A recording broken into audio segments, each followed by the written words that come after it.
Baby আম্মু, baby আম্মু, হ্যাঁ আসো। কে শরবত সিনথিয়া? বানিয়েছি, খেয়ে দাও। কেসে?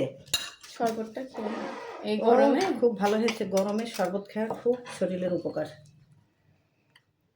একটা কথা বলার জন্য তোমাকে ডাক দিলাম। কি কথা বলো? এই বছর তো কুরবানি দিচ্ছি আমরা, তাই না? হুম।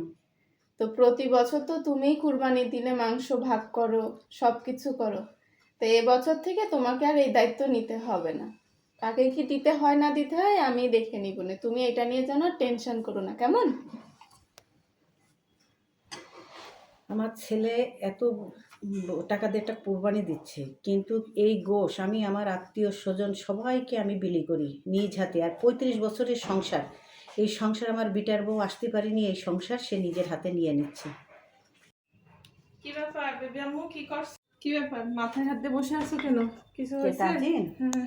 আর বলিস না শোনা, সিনথিয়া এত বছর আমি কোরবানি দিই, এবার আমাকে সিনথিয়া বলল যে এবারের গোশ আপনার হাত দেওয়া লাগবে না, এবার আমি ভাগ করব। তার মানে এবার আমার আত্মীয় স্বজন কেউ এবার গোশ পাবে না, এবার গোশ চলে যাবে বোর বাপের বাড়ির দিকে। এই টেনশানে আমি এখন অস্থির হয়ে যাচ্ছি। কেন এই কথা বললো? আমার 35 বছরের সংসার ও এখন নিজের হাতে নিয়ে নিচ্ছে। দাও, ছেলে বিয়ে দিতে চাইছিল, এবার বিয়ে দিয়ে ঠেলা বোঝো কি অবস্থা। বিটার বউদের সব হাতে সংসার তুলে নিচ্ছে।